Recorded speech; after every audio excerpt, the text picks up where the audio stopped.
Vamos a conocer una historia curiosa. 1967, Baltimore, Maryland.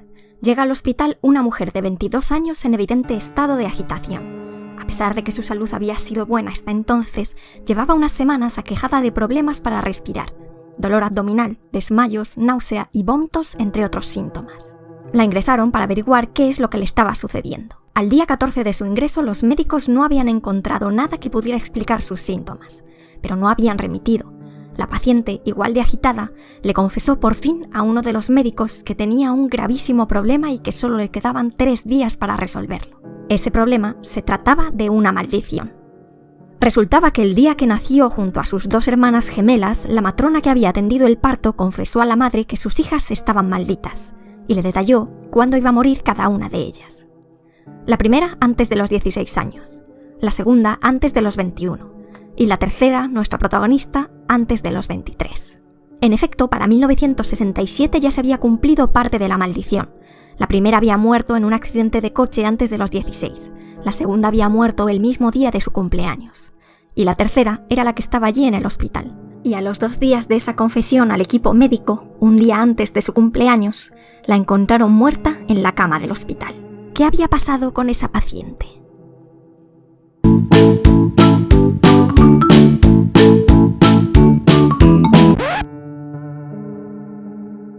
Aunque esta historia parece tomada de una colección de cuentos de miedo, no me la he inventado. Es un caso que está tomado de los anales de una clínica estadounidense. Es decir, es un caso que ha ocurrido de verdad. ¿Significa que debemos creer en las maldiciones? ¿O podemos explicarlo de otra forma? Vamos a hablar de un curioso fenómeno con múltiples nombres: muerte vudú, muerte psicógena o muerte por sugestión. Gente que muere por creer firmemente que va a morir. Menuda historia la del principio, siniestra donde las haya, ¿cierto? Ante historias tan peculiares como esta, uno puede hacer 3 cosas: desestimar la historia como falsa, como un invento de la mujer, creer en la magia y en las maldiciones, o buscarle una explicación terrenal.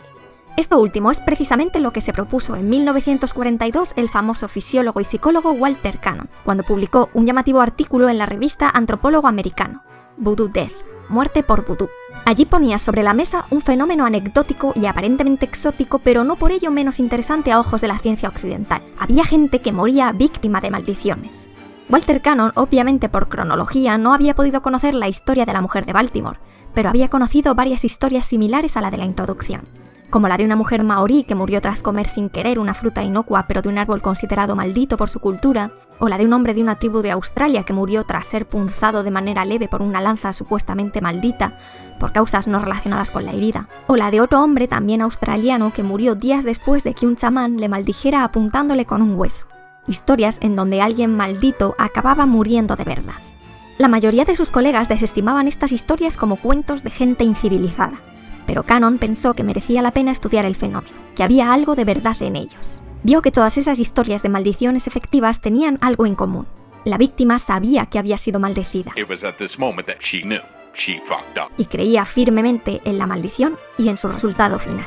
Así que el hecho de la creencia tenía que ser relevante en el tema. Vale, pero ¿cómo una simple creencia podría derivar en tan siniestras consecuencias? ¿Cómo algo psicológico puede hacer colapsar al cuerpo? ¿Qué explicación propuso el fisiólogo para todas estas muertes? Aunque el fisiólogo nunca estudió a ninguna víctima, la clave tenía que estar en el miedo, en la respuesta fisiológica que lo constituye.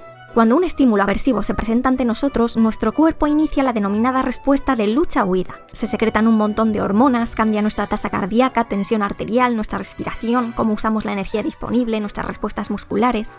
El cuerpo entra en un estado Super Saiyan en donde está mejor dotado para luchar contra el peligro o escapar de él. Este estado Super Saiyan, tremendamente costoso, por suerte se suprime cuando el estímulo aversivo desaparece. Pero, ¿qué pasa cuando ese estímulo persiste porque es invisible, inmaterial, inescapable y además mortal como una maldición en la que se cree? Cannon propuso que el problema con esta gente maldita es que la creencia perpetuaba ese estado extremo y agotador. Un estado que además se iría retroalimentando al ser conscientes de los efectos fisiológicos de ese mismo estado, como una suerte de ataque de pánico muy hardcore y duradero. Algunos estudios en poblaciones primitivas con creencias mágicas señalan que en efecto es posible encontrar a gente en un estado de miedo generalizado, agitación, falta de sueño, sudoración, debido a la creencia de haber sido embrujados o malditos. Así que sí, la propuesta del miedo extremo como causante de la muerte vudú no era descabellada. Una creencia tan arraigada podía inducir temor auténtico, un cóctel que derivaría en... De modo que Walter Cannon hablaba de morirse de miedo, pero ¿es esto realmente posible? ¿Puede el cuerpo sufrir daños graves de amenazas psicológicas de este tipo? Desde hace décadas sabemos que eventos altamente estresantes o el estrés crónico que caracteriza nuestro modo de vida pueden precipitar consecuencias trágicas cuando existen problemas de salud previos, o empeorar el curso de una enfermedad ya establecida. Así que el estrés agudo asociado a algo que nos da miedo puede llevarse a alguien al otro barrio si existe una patología previa.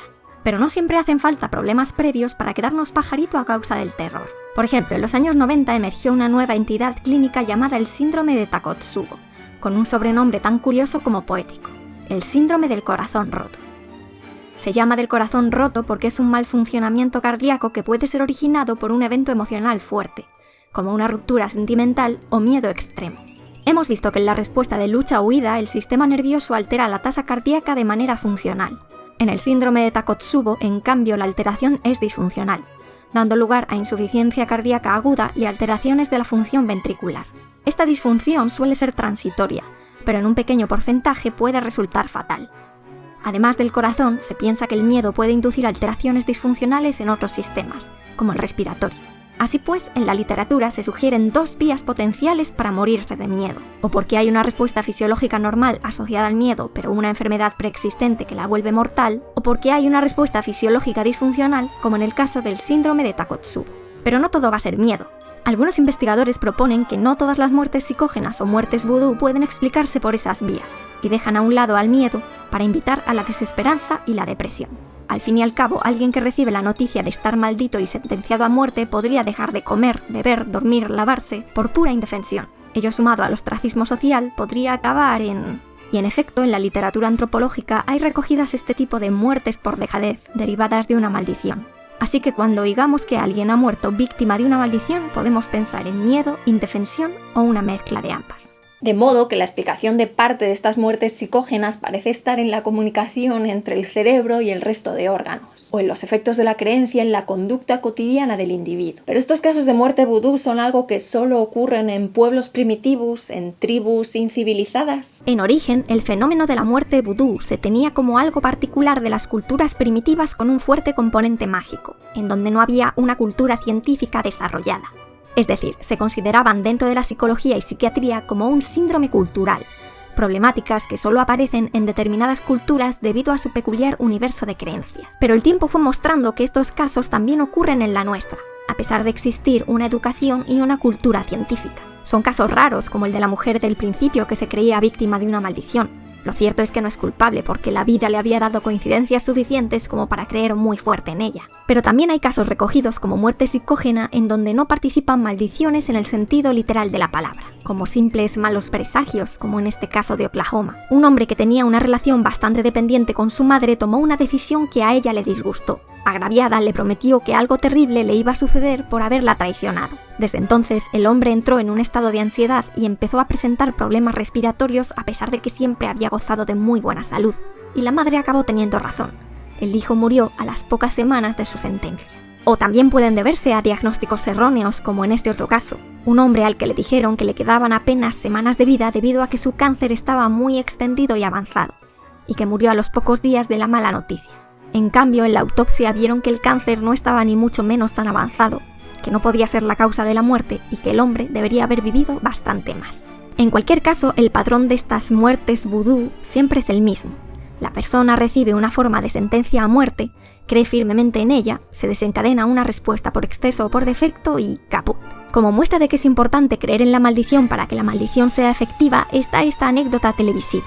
En un encuentro televisivo entre un mago tántrico y Sanal Edamaruku, periodista y presidente de la Asociación Racionalista India, el gurú trataba de convencer al escéptico de que tenía auténtico poder y presumía de poder matar a quien quisiera. Entonces Sanal le propuso que le matara allí mismo, en directo. El gurú cogió el guante y se empleó a fondo con diversos cantos e imposiciones de manos, mientras Sanal no paraba de reír.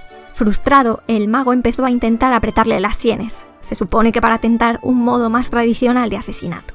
Acorralado, invitó a Sanal a una ceremonia de destrucción en donde ahí sí que sí le mataría en directo. Pero tras muchos minutos de ritual televisado, Sanal siguió vivo.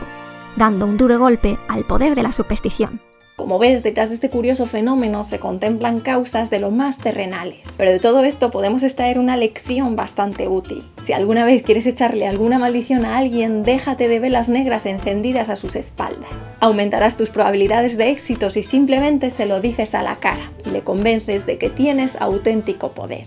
Hasta aquí este vídeo del curioso fenómeno de la gente que muere por creer que va a morir. Te recuerdo que si quieres apoyar el canal puedes llevarte a casa esta lámina para venerar ese órgano que tiene tanto por desvelar. Y si quieres seguir conociendo las cosas más extrañas de nuestra naturaleza, no olvides suscribirte al canal. Suscríbete o te pasarán cosas muy malas. Te voy a poner unas velas negras que te va a acordar de Lola Montero.